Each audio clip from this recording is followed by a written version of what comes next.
may go on, Treewick. Thank you, Corenza. I appreciate you. And I appreciate everyone for joining us this evening. This is our Wills Trust and Asset Planning webinar. By your attendance here, we know that this is an important topic to you. It would be remiss of us to start this estate planning webinar tonight without really recognizing the events that occurred in Houston this week. And with situations like this, we know how important it is to take care of our loved ones. And if anybody was affected by what happened here in Houston, my deepest condolences to you. And even if it might not have directly impacted you, you may know someone, or just being in and around the Houston area, this is truly a heavy time. And I just want to recognize that this evening. And, you know, if you have any questions related to that, or related to how a situation as unfortunate as that may affect your estate plan, by all means, put it in the chat. I do have the things that I do want to cover tonight, but I just want you to know that I welcome your questions. I will respond to them, every last one of them, at the end of this presentation. So as you know, this webinar is put together by the Law Office of Bryan Fagan. You may know us for or guardianships or prenuptials, really for family law. And it's out of this family law and the necessity that we have seen from families not planning or not revising their estate plan after a divorce or after an adoption, and unfortunately disinheriting family members, disinheriting their children, or they may get remarried and they didn't change their wills, they didn't update anything, they may not even have a will. And then that ex-wife, that ex-spouse now comes back into their lives after the fact, which can make a difficult situation even more difficult. And therefore, we have put together a wonderful estate planning team. You saw some of the team members if you were early today. We have Corenza, we have Kim, we have Carl, and we have myself. We have also some paralegals to be able to help you to respond to any questions that you may have. This presentation is about 90 minutes, so I hope that you have had a snack and that you have lots of energy and you're ready to learn about estate planning today. And I hope that you came with questions, because hopefully we can get those answered for you. So why do estate planning? Why am I in this field? And I'm in this field because of this beautiful soul you see on the front seat of this roller coaster ride with me. That's my grandfather, Etan Gordon. And he was full of life. He was full of life, cut down way too soon. He was married to my grandma on this other slide. That's Zerish Dehaney Gordon. And, you know, they got married, went to Summerfield, Florida. My grandfather built this beautiful estate on 15.5 acres, and he built it with his own hands. Yes, he had help, but he built it with his own hands. He was very proud of it. He intended for this space to be the home of his home and my grandmother's home until they both passed on. Unfortunately, like many people, my grandfather did not have a will. There was an unfortunate accident and he went out and he sought help from his nephew, who is not an estate planning attorney. And this nephew set up a trust for him, made himself the trustee of the trust, and ended up taking my grandfather's estate, disinherited all the children, and eventually evicted my grandma from the home that my grandfather built for her. That's why I do estate planning, because when that happened, I said to myself, I will never let anyone do that to somebody that has come in front of me or anyone in my family, because this is a preventable situation. If my grandfather had sought proper help, this would never have happened. And so this leads me to the first poll question, which Karenza is going to put on the screen for us today. And it is, why are you at this webinar this evening? What questions do you want answered? And answer them to the best of your ability. If one doesn't exactly mesh with where you are, just select the answer that's closest to you. And I'll give you a few seconds to respond. Okay. All right.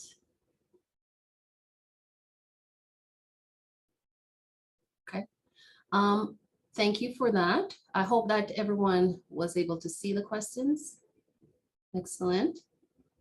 All right. Okay, so from what I can see from you, some of you want to know, do you need a will or a trust? I mean, that's one of the most common questions that we have. And by the end of this, you will hopefully see what in fact you need. And the second poll question I have, Karenza put that up. It's, if something should happen to you if something should happen to you tomorrow, what would happen to your family, your assets, and your legacy? Because those are the two main things. That's why we're here today. So I'll give you a chance to answer those questions. Okay, almost universally, okay.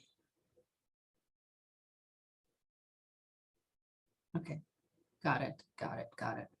And so basically what your questions help me do here is to kind of streamline the presentation for you today. And by the end of this, I hope that you'll have some clarity about where you are and be able to fill in the gaps or to get about doing whatever planning that you need to get to where you want to get to. These are perilous times in America. I don't need to reinforce that to you. You just have to turn on the TV to see that. And no group is as impacted as our seniors, retirees. And, you know, we want to know what happens after we're gone, what will happen to our children and our grandchildren and our beneficiaries.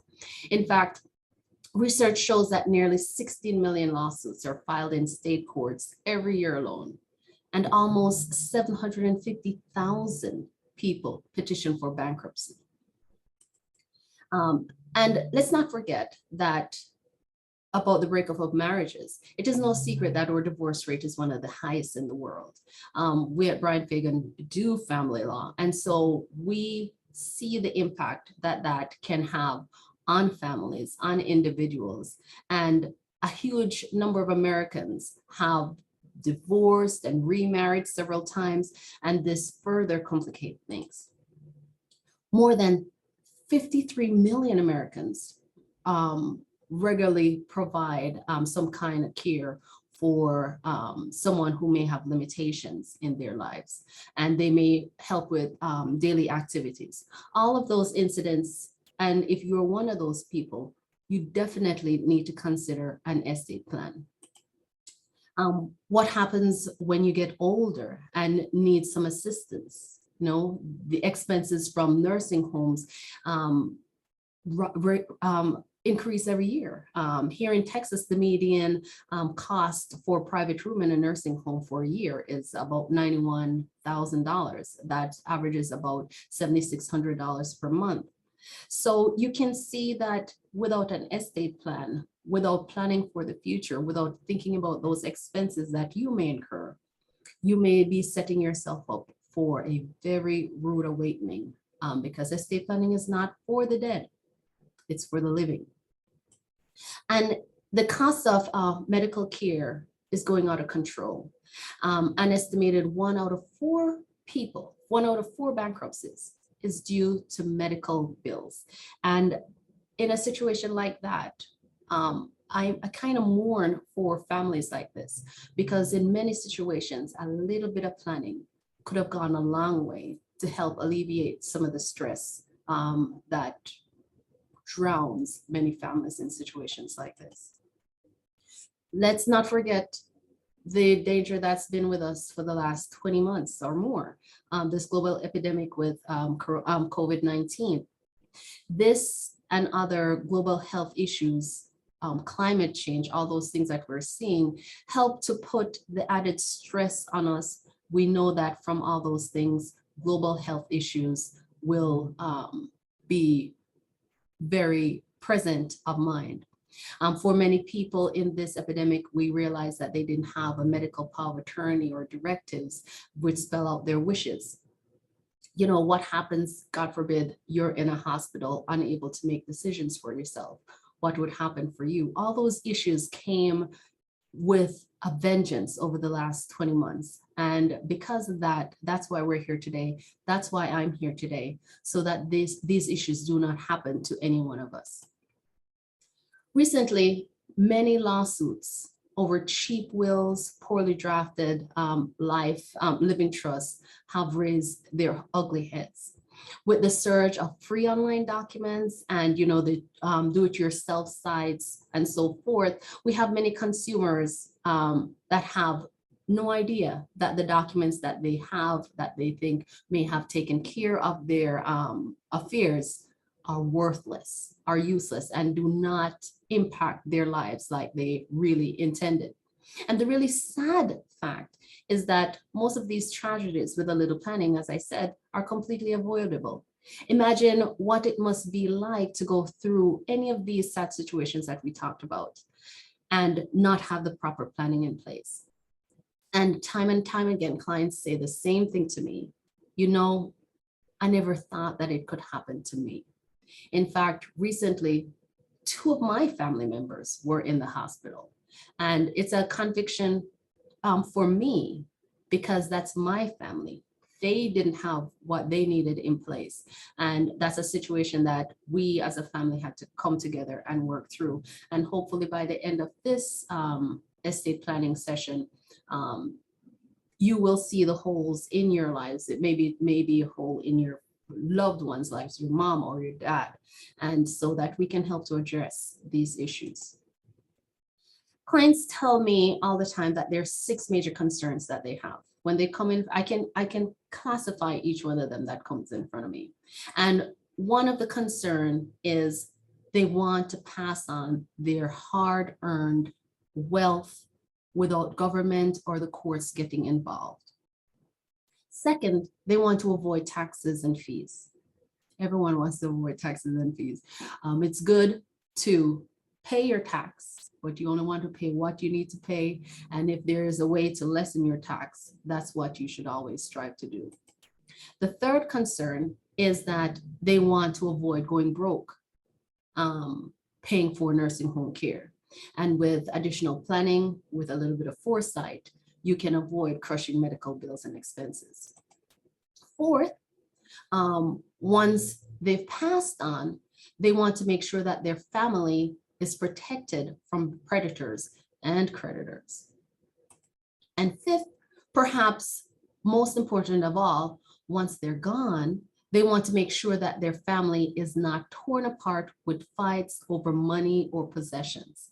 They want their death they don't want their death to be a catalyst for their families being torn apart, but a catalyst to bring their family members closer together. And the sixth concern, they want to find a way to capture and pass on their family histories, their family stories, life experiences, wisdom, and values from generation to generation. So those are the 6 major concerns of clients that I meet with. And so this leads me to my third poll question. Which major concern is most important to you? What are your, and I'll give you a chance to answer those. All right, this is your time for me to hear from you. Let me know which one of those concerns you share. Okay, a lot of you are worried about not paying taxes or fees. I can understand that. Okay, got it. Thank you for that. Thank you for that. But knowing that these are your concerns is not enough. How many of us are addicted to something? I'm addicted to chocolate. If I see a Snicker bar, it's not going to survive. I'm going to eat it. I'm going to think about later, why did I eat that? But I know that I should stop eating it. But knowing has never stopped anyone. And, real progress is only made when you get into action. You have to make that decision to get into action. You stick with your decision, tell others out loud what you're committed to by your decision. And that's how change happens. Therefore, I'd like to congratulate you for participating in this session today and taking the first step. So let's revisit the reasons that keep people from taking action. Fear and anger can drive you to action. But I found that love is the motivation to help you go on. I first got into estate planning out of anger and out of frustration at how my grandmother was treated. That anger and frustration can only take you so far. It cannot make you get up every day and go to work. And these 3 children of mine is what makes me get up every day. They give me the motivation. And all of my experience has impressed upon me what a great privilege it is to be in planning for families' estates. After all, when a client comes to us, they're entrusting us with their whole worldly possession, all their wealth, and they're asking us to make sure that it's preserved, not only for their use while they're alive, but for the generations to come. And this is a great privilege to me. I do not take this trust lightly, and I appreciate you for just being on the call to trust us with this webinar today. Now, why should you listen to me talk about the important matters of your life? Well, I've not only gotten tremendous training in this field. I have been a tax attorney. I have a double major from the University of Florida. I graduated with my finance degree, went back for law school. I've been doing estate planning since 2009. I know I look young. Thank you very much. And in addition, we have this wonderful team put together here at the law office of Bryan, Fagan. In fact, we have over 120 years of combined estate planning and legal knowledge here. And so I know that there might be novel questions out there, but if we don't know the answer, I know that we have the tools to fix and to find whatever solution you need. That touches on one of the reasons that might have stopped you from getting into your estate plan, and that's procrastination. I've heard it said that my favorite hobby is procrastination, but it obviously is not your favorite hobby. You're here this evening, 6 o'clock, and therefore, I just want to congratulate you because you're taking action today and you're taking your responsibility of taking care of your family very seriously. And that leads me to the next issue that might prevent someone from entering into an estate plan. It could just be knowledge and learning. The lack of knowledge and the lack of expertise. Maybe that's your reason for not entering into an estate plan. Sometimes it's too much knowledge and too much information coming at you so that it might stop you from making the next step, taking the next step. The traditional way that most estate plan work in America since the beginning of time is focused exclusively on money and property. And I believe that this is a narrow view of what's important in a client's life. Many people are just thinking about money and assets, but I find that when an estate plan works well, when it works well for you, not only will you maximize income, avoid court costs, reduce taxes, eliminate fees, you will also achieve what I believe is at the core of an estate plan, which is taking care of the family, taking care of the loved ones, and making sure that there's no quarrel in doing these things. So my thing is, what's most important to you? If I should ask anybody here in this, if we were live and I said, what's important to you? I don't think you would tell me my money is important to me. I think what you would say is my family, my health, my friends, my values, and the lifetime accrued experiences that you have. We might also add or accumulated wisdom, the lessons from our lives and so forth. But we would never say that our finances is what's most important to us. And if it is for you, that's okay. We will also help you plan for those eventualities. But, if I should ask you, it is really your family and you want to make sure that your legacy continues. So our mission is to introduce you to a more holistic way to look at family wealth planning, something more than just your finances. And in the process, you'll discover how this changes everything you ever thought about estate planning. Let's look a little closer on what our true wealth is about. And I want you to just look at the holistic view. We like to break it down in four groups. We have our core values. This is really the foundation we've built our lives on, or family, or health, or talents, background, attitudes, and then wisdom. This is the sum total of our life's experiences, and then our community. This is our contribution to society or responsibilities, being good citizens and neighbors. And then we have our finances. This is a category most of you think about when it comes to estate plan. But I believe that a person is not their money.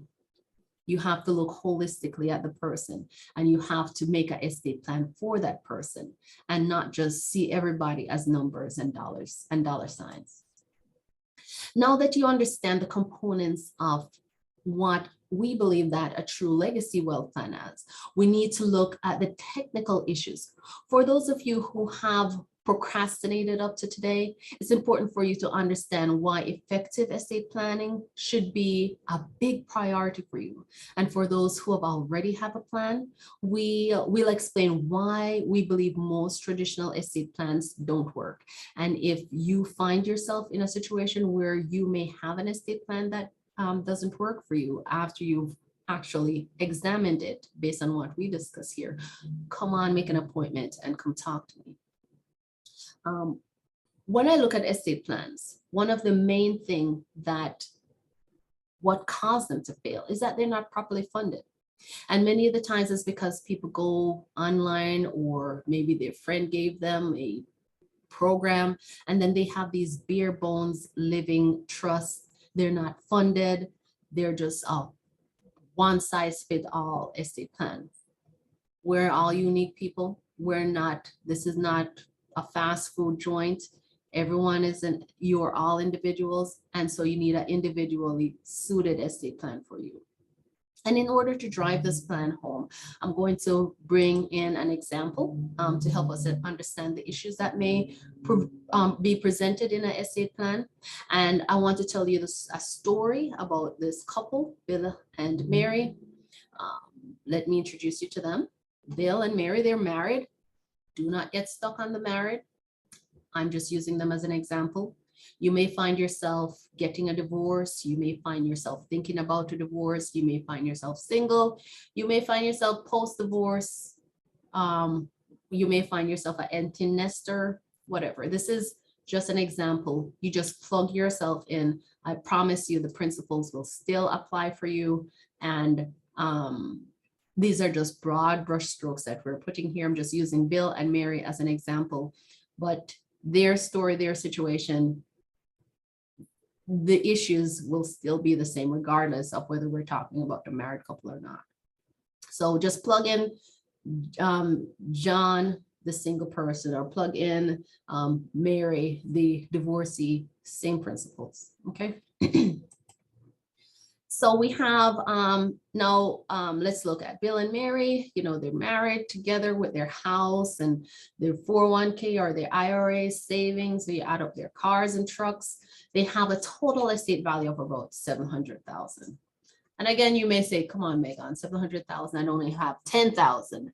And don't get fixed on the numbers. It's just an example. In fact, for most of us, if you add up the value of your house, you add up the value of your cars, you may find that you do have kind of a substantial estate. But don't be caught up with the numbers, okay? So now you may be wondering, divorce, whatever, same thing. This is just, this example is just being used to drive a point home. Okay, so let me introduce you to them. As I said, Bill and Mary, they had good jobs. They have a relatively nice size estate, 700,000. They have 2 children, John and Susan. And, they did a great job raising their children. John is married. Susan is also married. She lives out of state, raising her children. And she's like the golden child. She excelled in school. She's now a CPA. And then we have John, who, yes, he graduated school. Yes, he's married, but he's in a turbulent marriage. He finds himself making bad decisions when it comes to finances. And then we have wherein he got addicted to drugs and alcohol after having a massive sport related injury. And before you know it, he's stuck on drugs and he can't shake it. And then we have Bill and Mary, who these are their children. They're still pretty young and they want to retire and live out their golden age. And so, Bill and Mary are together. They don't have an estate plan. They don't have a will. They don't have a trust. And I wanted to see how many of you are in this position wherein you don't have a will or you already have one, whatever. Just let me know so that I can kind of tailor this talk for you. Go ahead, Carenza, poll question number 4. All right.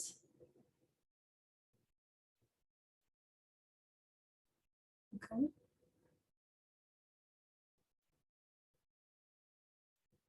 Okay, got it. So the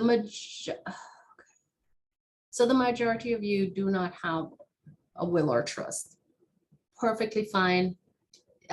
Just plug in your situations and we'll see at the end if you have any questions that may have risen from going through this example with Bill and Mary.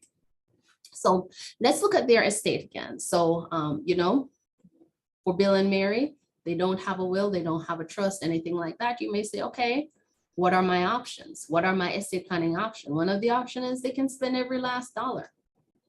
They can say, I'm not going to have a will, I'm not going to have a trust. I'm just going to have fun. I'm going to buy an RV. I'm going to travel around America. And I'm going to buy everything. I'm going to do whatever. And I'm going to spend it. And that's your prerogative. However, I can say that that's not a proper estate plan because God forbid something should happen to you. Or, like my grandfather and grandmother, they intended to live their lives out together. But unfortunately, my grandfather left too early. And so you can see where the spended plan might not work properly. You have a situation wherein you say, I'm going to die intestate. Intestate means I'm going to die without a will. A lot of people say, I only have one kid, or I only have my children. Why do I need a will? Or they may say, I don't have anything. Why do I need a will? Those people pass intestate, then anything that needs to be wrapped up for their affairs. Maybe they have a bank account in Chase, or maybe they have a 401k with X amount of money over here, whatever.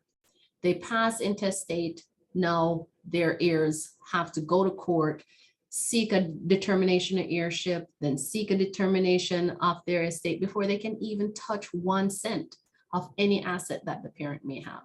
And, that's a tremendous burden that you're putting on a loved one because you chose to die intestate. You can say, I'm going to put everything in joint tenancy with my wife. Okay, I'm going to put everything in joint tenancy with my child. And the situation still is the same. What happens if you pass and your wife pass? Where does the property go? What should happen? In a situation like that, again, you haven't taken care of your loved ones. Another option is I'm going to just have a simple will. Everything I have will go to my wife or will go to my husband, and then everything else will be dispersed to the children. For certain people, that may work. And with you, it may work. But if you have any assets, especially if you have any substantial asset, you will find that this is an expensive decision that you've just made for your heirs, for your loved ones. And yes, it was cheap for you up front, but you realize that you did not take care of your affairs and you have left your loved ones holding the bag in a tight bind, several months, even years in court to sort out your affairs. You could decide that I'm going to do a bare bones living trust. And I can tell you, litigating these things, a bare bones living trust that's not funded is as useless as the paper it's written on. If it's not funded, if it doesn't address your powers of attorney, if it doesn't have your pour over wills in there, you're wasting your time and you're not taking care of your family. Next one, you could decide you could do a complete family wealth trust. That's the right decision to make. In that trust, you've taken care of your powers of attorney, you've taken care of your directives, you've set up your trust, you've set up your pour over will, you've set up your designations of guardianships if you need to. That's the proper way of taking care of your affairs so that if something happened to you while you're alive, you can be taken care of. If something should happen to you and you pass, your family can be taken care of. Okay, so go back to Bill and Mary, long-winded way to get back to them. You know, they retired, they made their lists, you know, they're gonna, Bill decide that I'm going to get into an exercise program, and they together said, we're gonna go on vacations, we're gonna just have a wonderful retirement. We may volunteer for the Salvation Army, maybe we go on to Goodwill, whatever. And then somewhere along the line, we're gonna maybe write a simple will, and we may have some funeral planning arrangements in there. Okay, so Bill, without even going to the doctor, making sure his heart is ready for the retirement that he has, decided that he's going to jump into a rigorous exercise program. And you guessed it, what happened to Bill? He had a mild stroke, got sent to the hospital after 3 days in the hospital. You know, great. He recovered and he's able to go home with Mary. And just imagine the impact on Mary. She's scared out of her life. She's like, Bill, we need a will.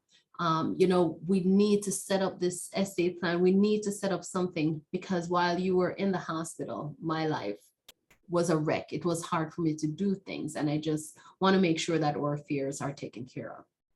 So they decided that they're going to contact their real estate attorney, who would help them with some work in the past. And even though the real estate attorney is a real estate attorney and he's like, Bill and Mary, you know, I don't really do this.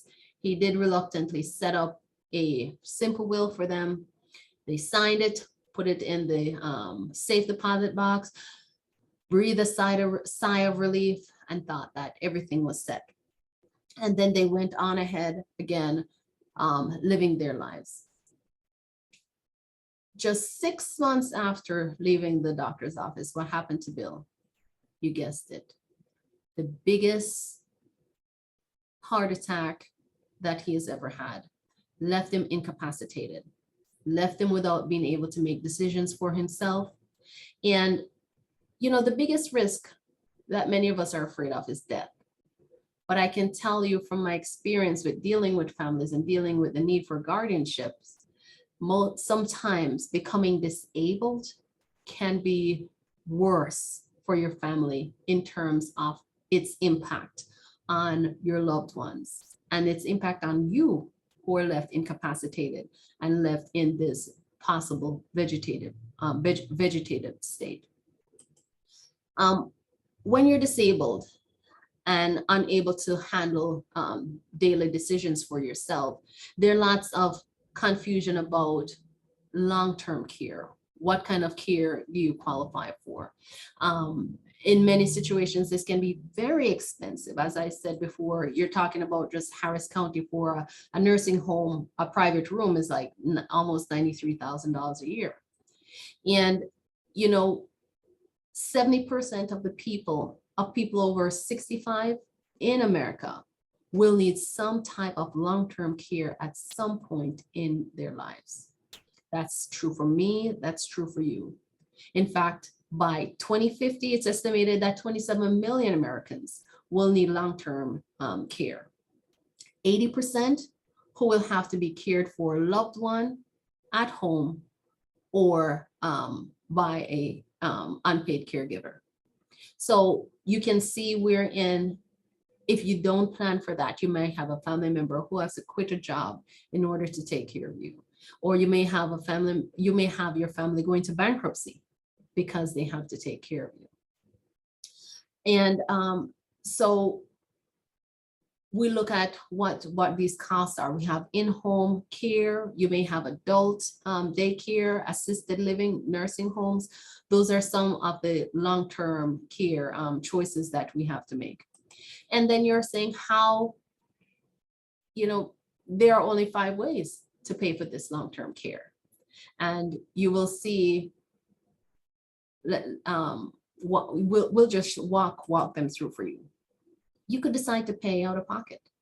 You're talking about, as I said, about $91,200 a year for Harris County, the average private bed.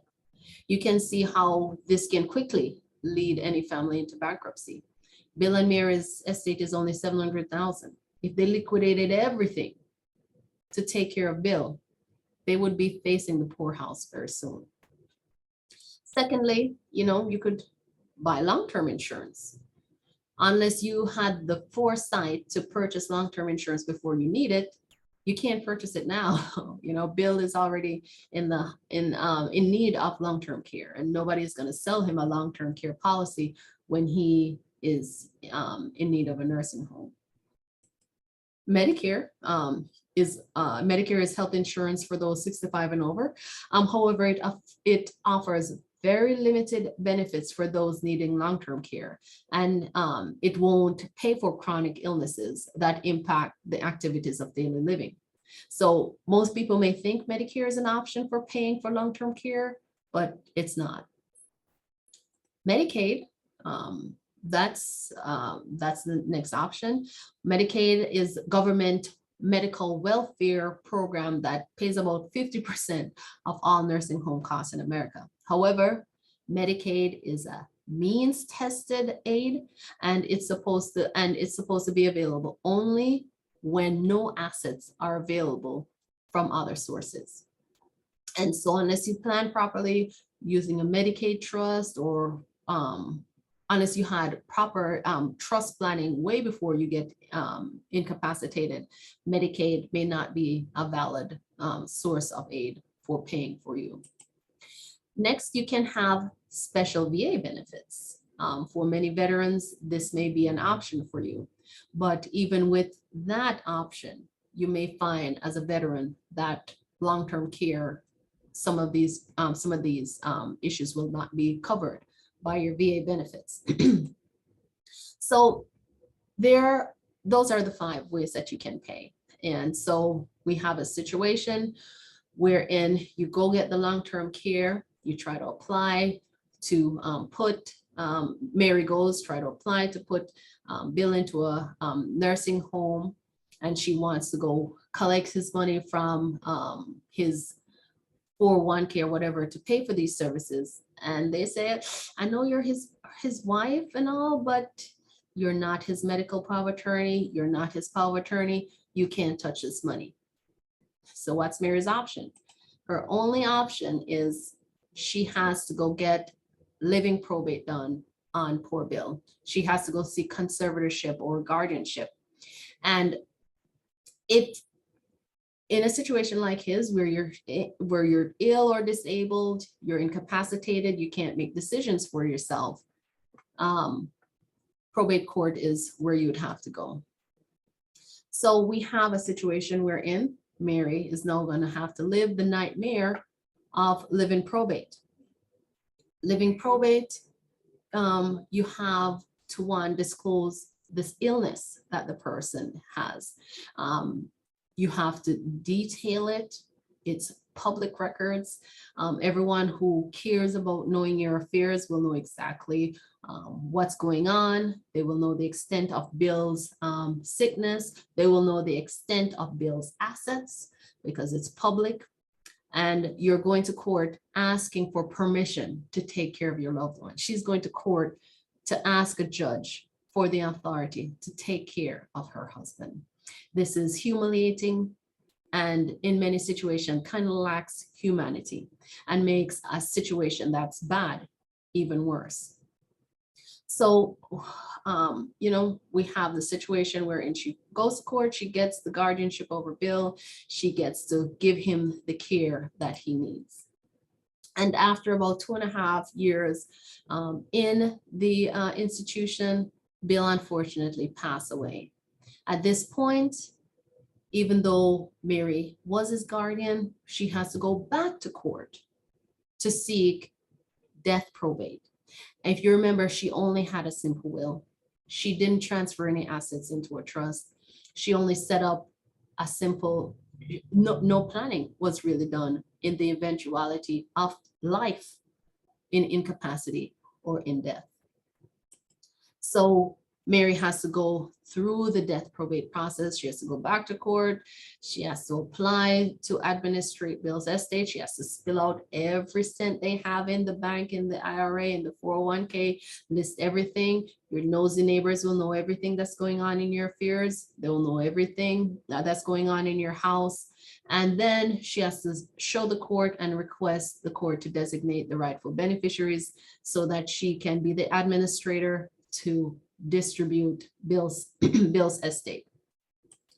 And I don't have to tell you that court is also expensive. She'll have to get an attorney to file the application. And anytime you go to court, those costs start adding up. The attorney's fees, publication fees, bond fees. She may have to get a bond to be the administrator, and she has to go to court seeking permissions if she needs to. And so it can get really pricey. Anytime you bring an attorney, unfortunately, in the picture, it can get pricey. And with proper estate planning, she could have avoided all this, but all she had was a simple will. So not to mention taxes. Fortunately, we live in the great state of Texas, so we don't have to worry about state death taxes. But for some of us with a large enough estate, you may have to worry about federal estate taxes.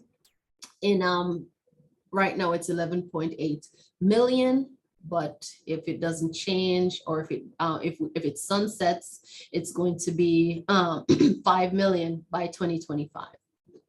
So adjusting for inflation. So if you have a large enough estate, you want to definitely seek to get your estate plan done. If you don't have a small estate and you have children, you may want to seriously get your estate plan in place. And if you are single and you don't have a child, you don't have a spouse, you definitely need your estate plan, because like Bill, if you don't, somebody is going to have to petition the court to be your guardian. If something happens to you, somebody is going to have to petition the court to administrate your estate if you didn't set up somebody. And so, it's important that regardless of where you are in life, you do your estate planning. It's especially important if you're filing for divorce and you have children or you don't have children, and you don't want your spouse to make those decisions for you. Something should happen to you and you go to the hospital. You're married, even though you're filing for divorce, if something should happen to you, that husband, soon to be ex-husband, would be making those important decisions for you. It might not be a situation that you may want to be in. If God forbid you pass while you're going through divorce, guess what? Your estate does not get your 50% if all your kids are his kids. Your entire estate is going to go to your ex-husband. So an estate plan, regardless of wherever you are in life, is a necessity. Is an estate plan is for the living, and it's for the eventuality that all of us are going through. Because unless you're Elijah, we're going to all pass, and we don't want our families to be stuck with having to administrate an estate that we didn't plan for. Okay, so in the situation with Bill and Mary, they don't have any estate taxes any death taxes to worry about.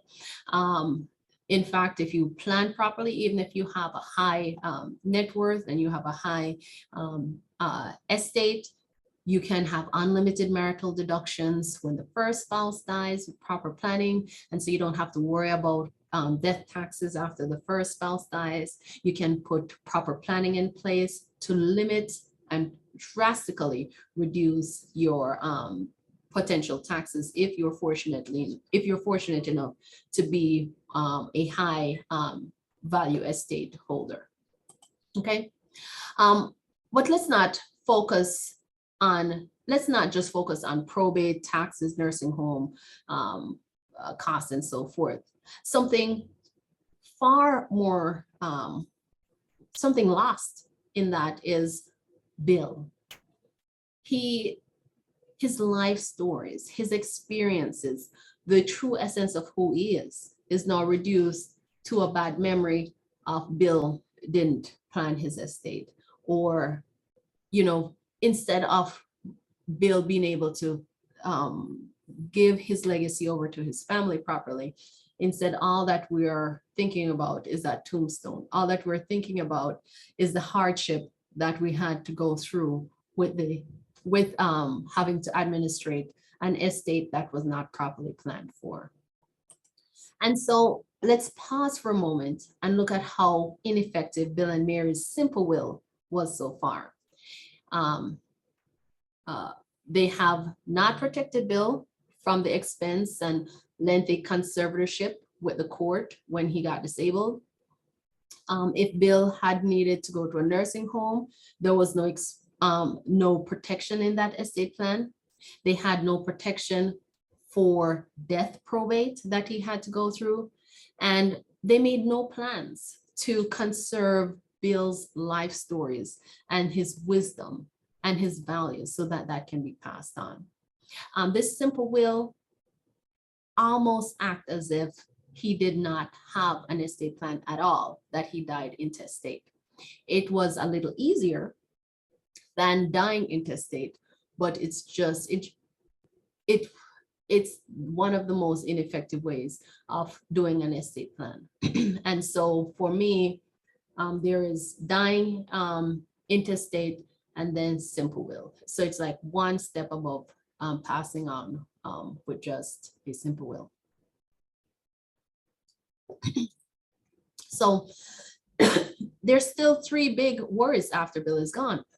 Many clients are concerned with their spouse remarrying and the family's entire estate ending up in the hands of a stranger. Or the spouse remarries with a family with children, don't have their estate plan, commingle everything, that spouse dies, you could possibly disinherit your previous kids or your biological kids that you had. So, remarriage is a concern for many people. And let's not forget other expenses that may come along with life, liability of a spouse getting in trouble and wiping out your entire estate. So when you fail to plan, the cliche is you plan to fail. So Bill passes and, Mary is mourning, and, Bill's neighbor, Ralph, he's been looking at Mary. He too went through the death of his wife, Ruth, just a year or so before. And, his entire estate got wiped out when she got ill. And so he is in a bad place financially. And, he sees Mary, she's recent widow. She inherited, sorry, She has the entire estate plan. She has the entire estate, sorry. And so now she has a fairly nice nest egg, 700,000. She got her half of the community property, and she got Bill's half of the community property. And so, she looks really attractive. Not that she wasn't an attractive woman, but she looks even more attractive to Ralph now. And he came over, he gave his condolences, he comforts Mary. Before long, they started a relationship. And now we have a situation where Mary is thinking about getting married to Ralph. Loneliness can be overwhelming. And as humans, we have this strong urge for companionship. And it's unlikely for Bill to believe that Mary would not need companionship. And so, Ralph obliged, and he's that person for her. So after a brief courtship, he proposes to Mary. She says yes. Ralph's two children, Ryan and Rachel, is happy for their dad because now he has somebody who is going to take care of him because, as you know, Ralph's wife has passed before and he had no assets, and now he's married to someone who can help him to live a more comfortable life. So they're very happy about it. So, in a situation like this, a well-planned estate plan can give you some freedom and some assurances that if something should happen to you, your entire estate doesn't get passed over to a different family, and you're not essentially disinheriting your biological children or your adopted children or the children of your first or whatever marriage. So, with a well-drafted estate plan, you can require prenuptial agreement for that spouse that's alive to manage the estate, and you can block transfers outside the family. There are many things that you can do within a trust that you can't do with a will. And there are many things within a trust that you can plan for to protect your legacy that you want to pass over to your children, and still give that spouse that's alive the leverage and the freedom to live after something should happen to you. Okay, so what about liability? An estate plan set up properly can prevent at least half of the estate from being exposed to liability. Let's say that Mary is driving, one day, driving on the road. She gets a phone call, she gets distracted, reaches down, picks up the phone, looks up, she hits a school bus. That's tragic, but it happens. In a situation like this, she's going to get sued. This is America. She's going to get sued before she even reaches home. She gets sued, she gets a judgment, $2 million entered against her. Remember the value of the estate.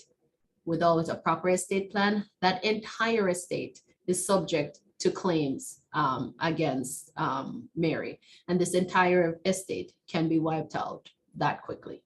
A proper estate plan can protect a large portion of your estate when properly done. And now let's get back to our story and find out how Mary's doing. Bill passed away. She inherited his $350,000. She has hers. Together, she has a $700,000 estate, for, I hate to say it, gentlemen, but the female spouse lives on average 14 years longer than their counterpart. And so now we have a situation wherein Mary's alive, she on average is going to probably live another 14 years. So Mary invests the $700,000, and we're going to say she lives another 10 years, and she invests it, it grows. By the end of her life, it's worth 1.4 million.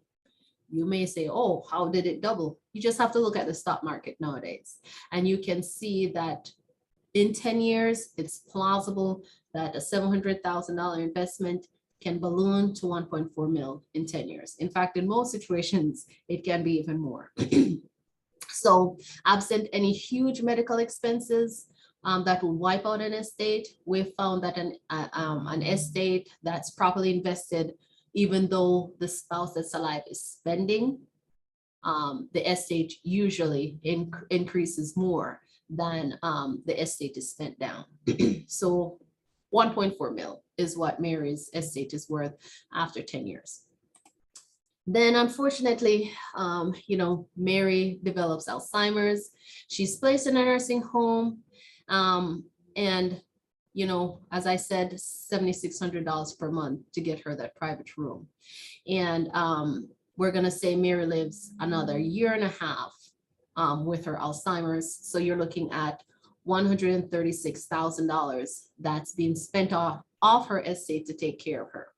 Well, she has 1.4 mil. That's not a big deal for the estate, but with proper planning, even that $136,000 can be something that the estate does not have to pay. But we're not going to talk about Medicare planning today. We're going to just keep it strictly regular family trust, regular will discussion. In this situation, Mary passes. Mary has Alzheimer's. She goes into the nursing home. Same thing with Mary. Remember that once again, all they had was a simple will.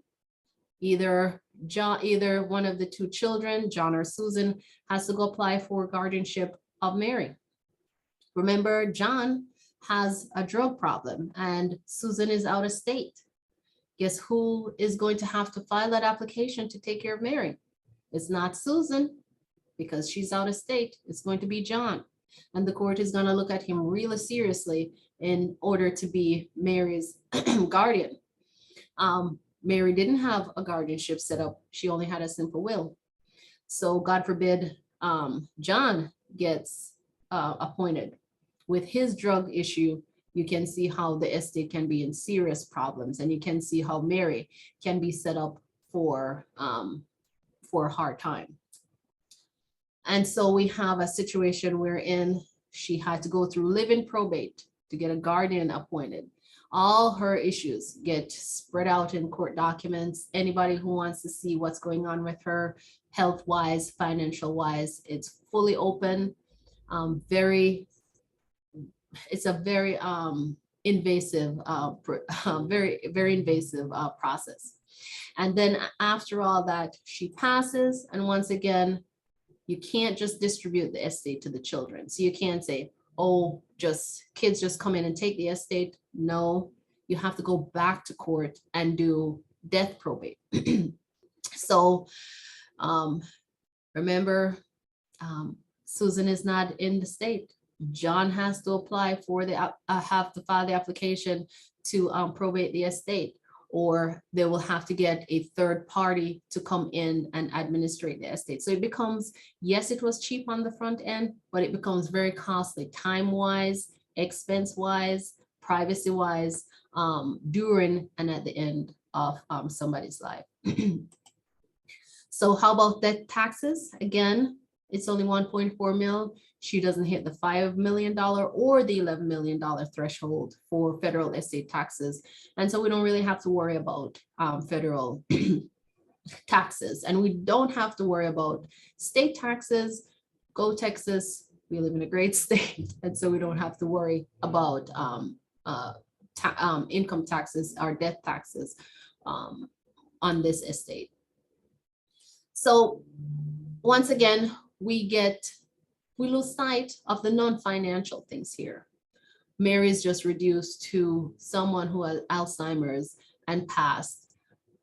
We didn't preserve her dignity with this simple will. We didn't pass on what's truly her treasure, her wisdom. All those things get lost. She gets reduced to a tombstone, and that's it. That's it. A big part of our legacy are the stories that we have, what wisdom we want to pass on. And within all of that, a lot of the times we lose sight of the person and just remember the hardship that we pass through with that person at the end of their life. And so let's look at how much this true simple will costs. So We have the estate, 1.4 mil, Bill's nursing home costs, 220,000. We have his Mary's nursing home costs, 136,800. So the with both debts, we have the estate going down to 1,035,000. The probate cost, approximately 64,000. And yes, it can cost that much or even more. And we have no state debt taxes, no federal taxes. So this entire estate, this entire simple will just cost them 428,914. And if they had no will at all, they just chose to pass intestate, it would cost around the same. With an estate plan, with a proper estate plan, these costs can be drastically reduced or even eliminated. Okay, so in this case, John and Susan will each receive several $100,000 from Bill and Mary, which represents a lifetime of all the things that they earned. And fortunately, unfortunately, I should say, they each got their own. We're gonna, just for math's sake, we're gonna say they each got $500,000. No plan was made for John, who is a drug addict, who is going to now have access to that much money. As we know, in situations like this, we set up people with issues like this for drug overdoses, and we set up, it's just a bad situation overall if you give money to children who are not ready or incapable of getting this money. If, for instance, you had a special needs child and you didn't have an estate plan and you gave them this much money, guess what? They just lost their government benefits. So yes, you gave them money, but you just took something that might be more important or more valuable. Excuse me. Okay. So the top risks that parents worry about: kids getting a divorce and the family assets go away to that spouse that they're divorcing. The opportunities for that child to get taken advantage of by an unscrupulous person or by a creditor coming in snatching the money that you worked so hard to give them. And of course, lawsuits and creditors. So those are the issues that many parents are afraid of. So let's meet Jason. We can't just all dump on John here. We have to give Susan some of the issues that she has to worry about. So Jason is Susan's husband. And, he just found out that she is inheriting 500,000, and his lazy genes just even jump in more because, he has a drinking problem and he doesn't like working. And now he found out that his lovely wife just inherited 500,000. And so he decided to be really nice to her, talked her into putting the 500,000 in the joint account, paying off the mortgage on the house and all that good stuff. And then as soon as the mortgage is paid off and she puts that money in the joint account, he decided to file for divorce. What do you think just happened? Susan commingled funds, and now she is faced with possibly losing half of the assets that her mother and father just gave to her, or that she just inherited. And I mean, inheritance is separate property. We live in Texas. However, you commingle the funds. She used it to pay off the mortgage. She put it in the joint account. He had access. A whole lot of issues can come around with lack of proper estate plan. And in her situation, she could be facing losing half of this hard-earned cash that she got from her parents. Let's look at our friend John. John just got 500,000. He has this drug issue. Fortunately, he didn't overdose in this situation, but he had a big IRS debt, $80,000. He never paid the IRS. The IRS found out that he has 500,000 in the bank, and before you know it, they go in, they scoop up the 80,000 from those taxes that he hasn't paid over the years.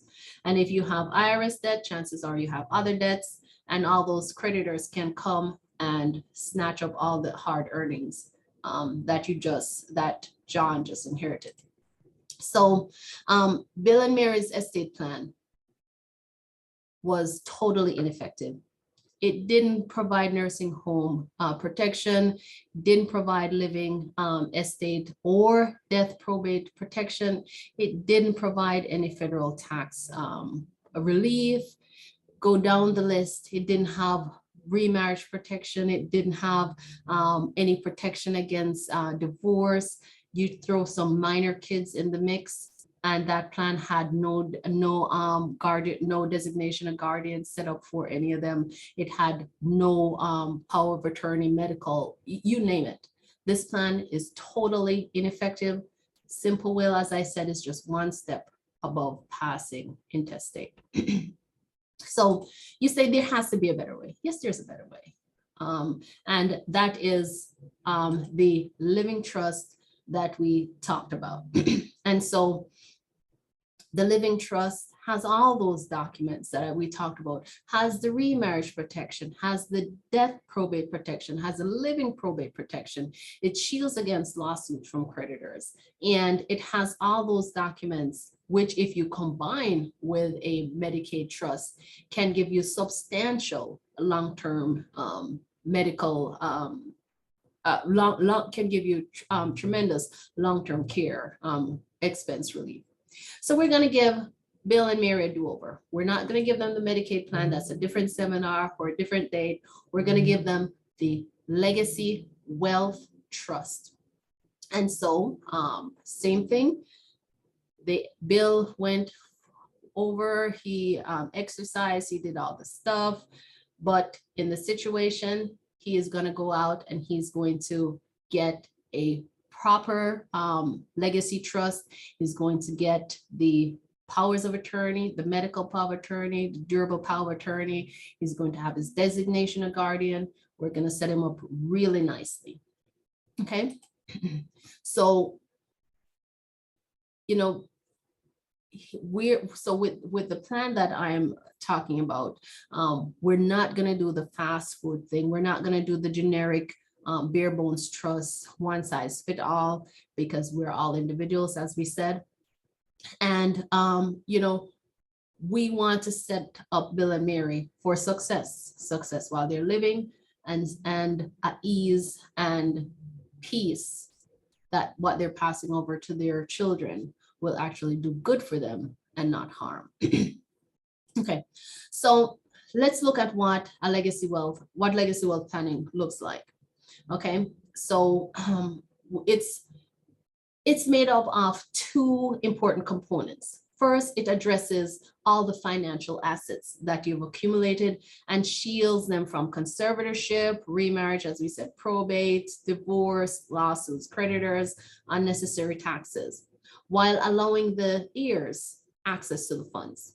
So you are the beneficiary, you are the trustee, you are the trustor. Even with all that, you still have full access to your property. It changes nothing, it changes structurally, but how it actually acts, how the assets acts in your hand, it's the same as if you hadn't transferred the property into this trust. And we're going to go into it, more. Second, and perhaps most important, the legacy wealth plan gives your family means to capture your biographies, your life stories, wisdom, and your values. Okay, so you get the protection of all your financial assets, you get the family wealth trust, and you also get a means to capture your true family values.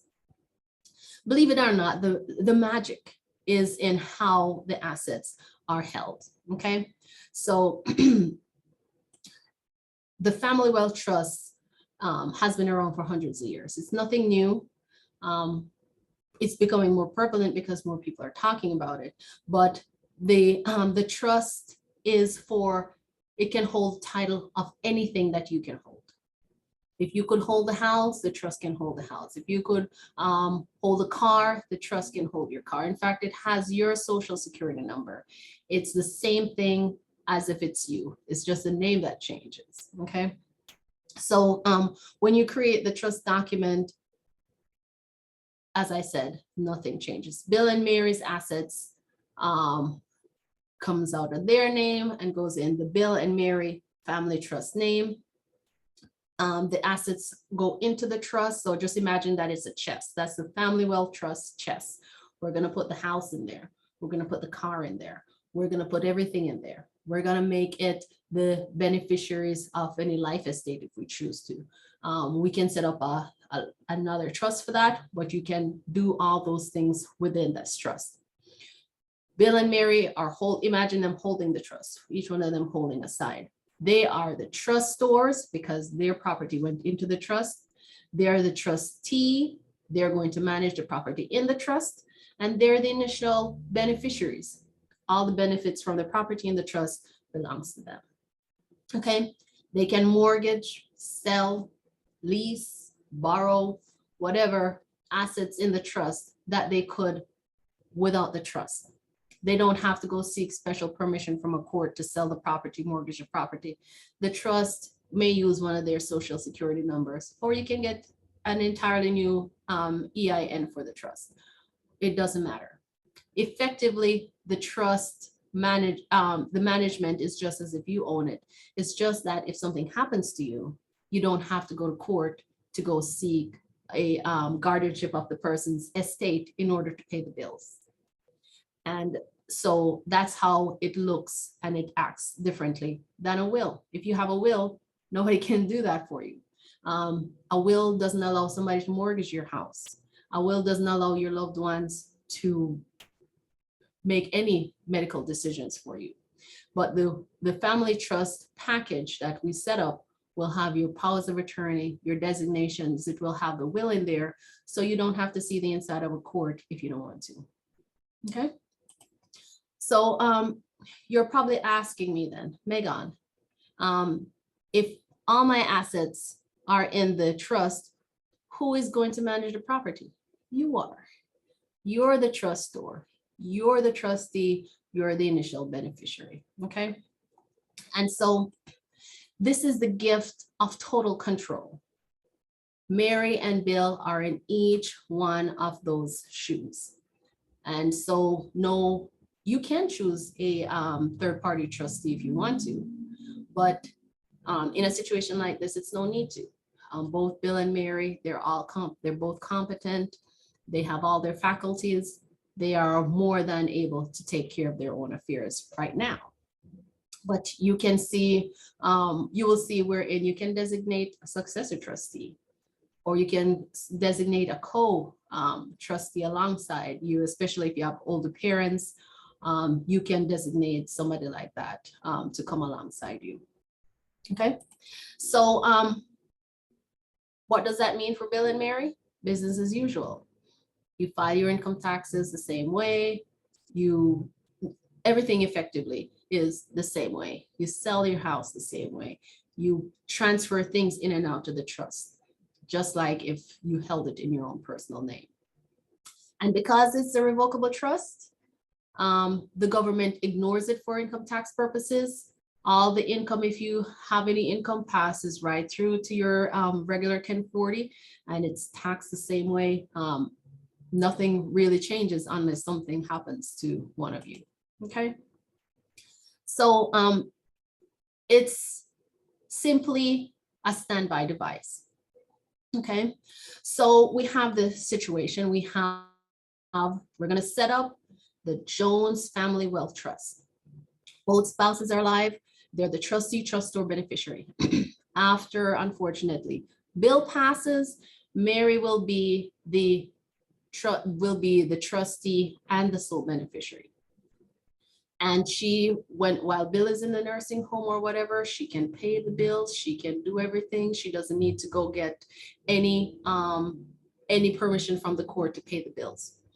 We always include with the trust a medical power of attorney, so she doesn't need to go get guardianship over Bill. the medical power of attorney will spring into action, and she can go make those medical decisions for Bill that he needs. The power of attorney will spring into action, and she can mortgage, borrow, do whatever she needs to do, and they don't have to see the inside of the court. They won't have the embarrassment of the whole world knowing what's going on with their family. Totally private, and it maintains their dignity. Okay, after the second spouse dies, then the trust gets split into A and B, 2 children. The first, John gets his share and Susan gets her share. They're held in separate trusts, A and B subtrusts. If you have a special needs child and other children who are not special needs, and if you have 10 children, 1/10, 1/10, 1/10, 1/10 subtrust for all of them. If you don't have any children and you have parents, same thing. If you, whatever your situation is, your trust will be stylized and special for you. And that's why I'm saying no two people are alike. All of us need individual estate plans. And we should never treat our lives like we're going through some drive-through and we're ordering the same burger. We're not burgers. Okay. All right. So same thing. Bill has a stroke. Unfortunately, for him, he's incapacitated. Mary doesn't have to go seek living probate. She has his power of attorney. She has all the assets in the trust. No need for any of that. Unfortunately, you won't hire an attorney like me for that guardianship. Okay. When Bill passes, same thing. She doesn't need to go probate his estate because all of his assets are inside the trust. Okay. So no need for a death probate. All of the things are already titled in the trust name. She already has her powers of attorney. Nobody needs to know what's going on in their family. Your nosy neighbor will not need to know your family's affairs. And the dignity of your loved ones is maintained. You get the opportunity to capture Bill's wisdom, his stories, all that good stuff. And we'll provide you the tools to capture that information. What about taxes? There's no death taxes here. Even though the trust has the assets, it's still subject to the 11.8 million adjusted for inflation threshold. In fact, with the use of the family wealth trust, we can even double the marital deduction. So for people who have high value estates, you're talking about a $23.6 million death probate threshold that we can plan for. Excuse me. So at this point, we have no living probate, no death probate, no taxes, and you can see how this becomes really useful. And you're like, why doesn't everybody do this? Or why didn't I do this a long time ago? And you know, it's a real money saving, life saving, in dignity protection plan. Ralph comes in the picture. You don't have to worry about Ralph wooing Mary because you have the remarriage protection that's you can write in the family trust. And so you have the prenuptial agreement that if Mary wants to manage the whole trust, that needs to be signed in order for her to do so. And you know, it also has protection for nursing home liabilities and expenses. At least half of the assets will be locked away in the trust wherein a creditor can't access it. So even if, unfortunately, if Mary did get into that accident, a large portion of the estate will be protected and cannot be breached and cannot be subject to creditor claims. So in the situation where Mary gets Alzheimer's, one of her children, even Susan, even though she's out of state, can step in and be the successor trustee for her. We don't have to worry about John applying for her guardianship. Susan, even though she's out of state, can be the power of attorney for her medically, can be the trustee for the estate. It doesn't have to be somebody local. She can manage her mom's affairs, take care of her mom, and nobody has to be up in the family's business. And, you know, who is going to be paying for the for Mary's medical needs? Yes, if she doesn't have the Medicaid, if she didn't do the Medicaid planning before, yes, her estate will pay that $136,800, but you're talking $136,800 versus the how much $100,000 that there's a big cost saving in setting up your estate plan. Okay, so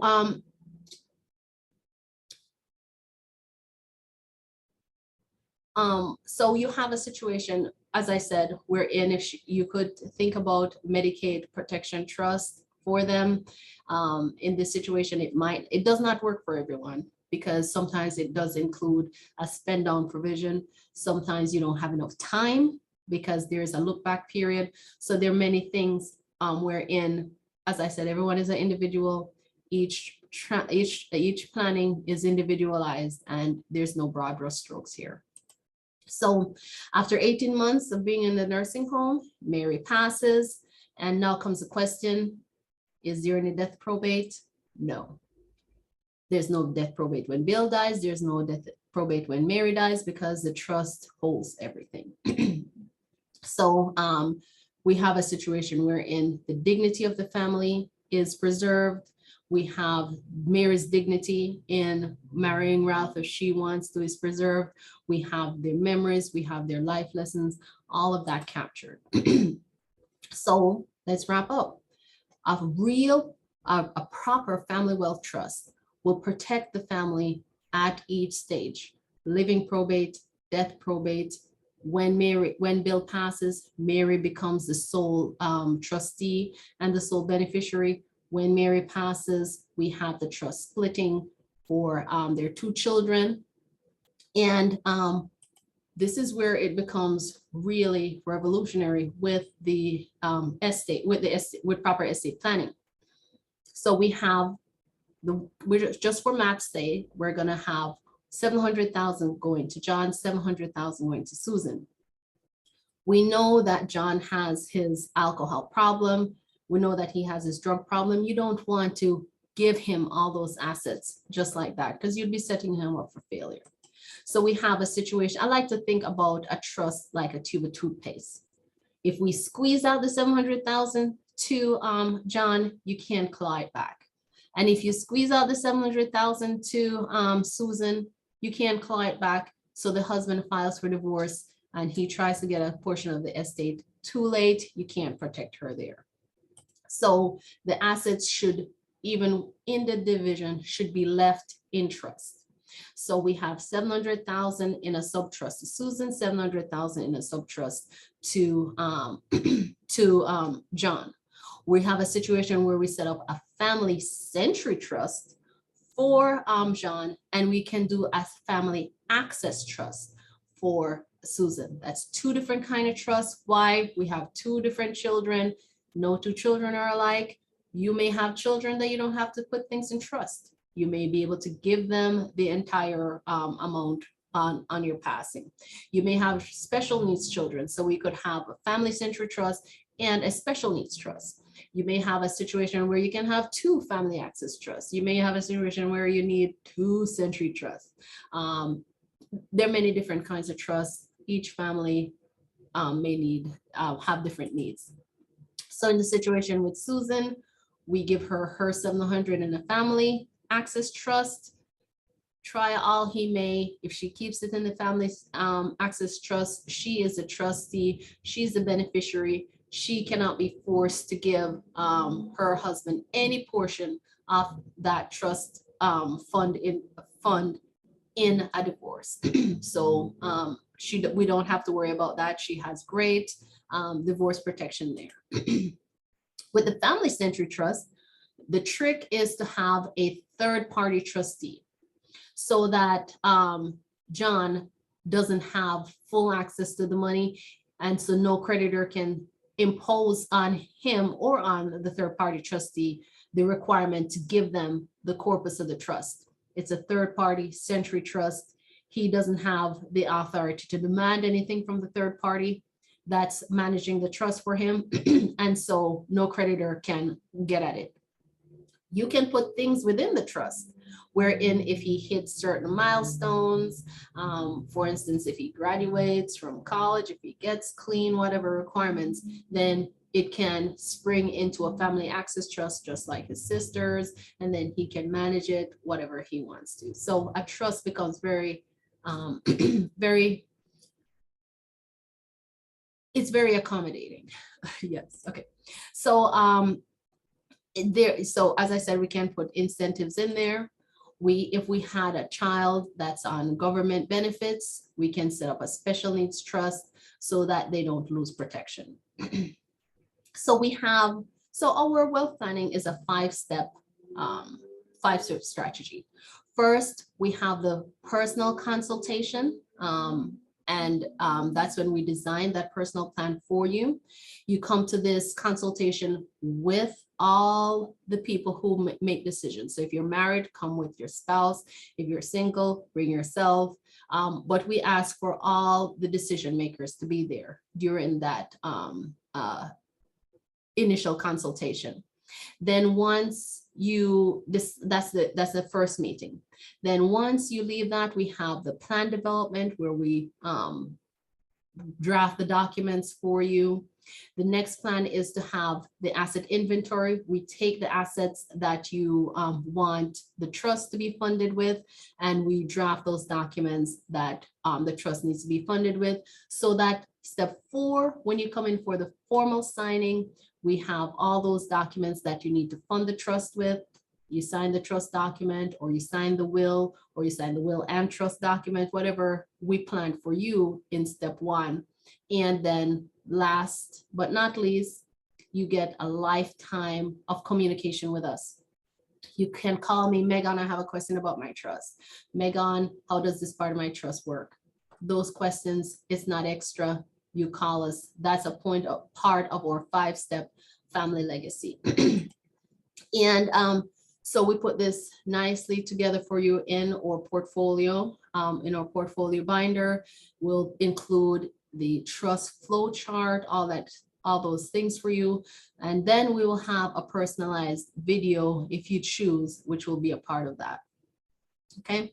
And so within the trust, as I said, you'll get your family wealth trust, which could include a family access trust, century trust, whatever your family needs. Each individual is special. Then we have your pour over will with that. Pour over will grab anything that wasn't in the trust and we'll pull it in the trust when you pass. And then we'll have the powers of attorney, the property agreement power of attorney, we'll have the medical power of attorney. I love to throw in a statutory power of attorney with that. You'll have your healthcare documents, which will include your designations, your medical power of attorney, and your HIPAA. And I always include in that a disposition of remains document with that, so that everyone will know what you want to have happen to you when you pass. And if you do need separate nursing home protection, Medicare trust planning, in that meeting, we will discuss that, and that will be separate and in and above that initial consultation for your estate plan. So what's the most important part of your planning?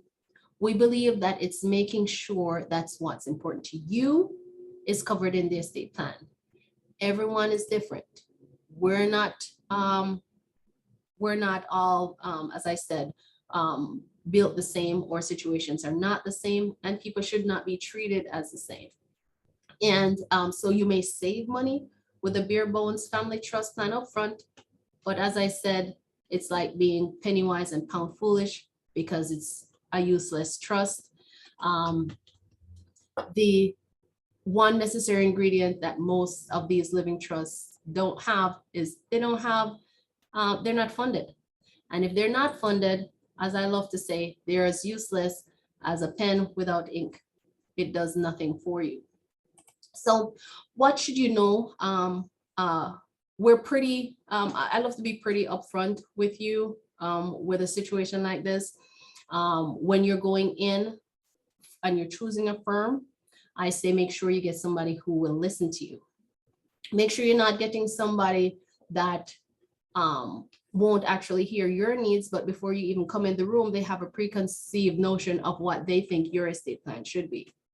You want to choose an attorney that you're comfortable with, and you want to make sure that they're not charging you by the hour, because it gets pretty expensive by the hour. You should always look for a flat fee quote. And if they're not giving you a flat fee, I say run. Okay, because you don't want to have to get a mortgage to pay for that attorney that is doing your trust planning for you. So the total protection family wealth trusts include the incapacity protection, so the living probate protection. It includes the probate and property tax protection. It includes the divorce and remarriage protection. We talked about the creditor protection. You get your will, all your powers of attorney. That's $4,575. And it includes as many times as you call me. There's nothing more. $4,575 is what you pay. This also includes putting one piece of real estate within the trust. So if you have a house, that gets transferred into the trust, and that's not extra, $4,575. Okay, and so the last poll question: what's important to you? What issues did we discuss today that you that it pique your interest? And that's a private question that I want you to think about when you make your reservation to come talk to me. Okay, so in a little bit, Carenza is going to put up the consultation link. You need to make your appointment to come see me within the next 24 hours. And that appointment needs to be within the next 2 weeks. And what we're asking for this free consultation, for this free $350 value, is that you bring all the decision makers. If you're married, you must make an appointment with you and your spouse. You need to make it within the next 24 hours, and it needs to be within the next 2 weeks. I know that Thanksgiving is coming up, and so we'll make accommodations for that. But you need to make your appointment within the next 2 weeks. So at the end, so you come in, we talk about what the plan, you tell me what your issue is. Then we draft the plan for you. If you feel comfortable, and most people at that situation sitting in front of me talking, and we come up with that plan, most of you are ready to take that next step. And we ask you to make that, you have to also come being ready to say yes or no that day during the consultation. If it's a yes for you, we ask you to pay at least 70% off the cost of whatever estate plan we're drafting for you. So if it's a trust, you need to pay 70% of that $4,775, and you need to pay in full before your signing ceremony. If it's a simple will, if it's a complex will, then those things will have to be paid in full. And that's not $4,575, that's a different price. You can contact Carenza for those pricing. But this within 24 hours, within 2 weeks, you do your free personal consultation. You meet with me. If it's a yes, we move on to the next step. You sign your contract with us. If it's a no, it's completely okay. Still love you. Please talk to an attorney who can help you get that estate plan that you need. So schedule your appointment with us within the next 24 hours. You can call, you can click on the link. You'll see you will have access to scheduling your consultation with me, and we talk. And if it's a no, that's fine. If it's a yes, we move forward getting you taken care of. And as my friend Pablo Picasso always say, only put off until tomorrow what you're willing to die without having left undone. And I hope that your estate plan is not one of those things. I hope that you can see why it's important. And this is the time for any questions. I know I went over 6 minutes. Please forgive me. Do we have any questions, Carenza? Okay, one question. I hope this was a question posed from earlier. What's the difference between a will and a trust?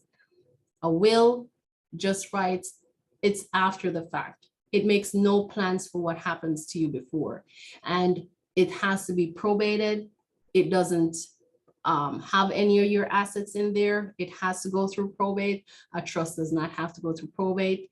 It just passes outside probate, and it gives your family more freedom, more access. Anything else?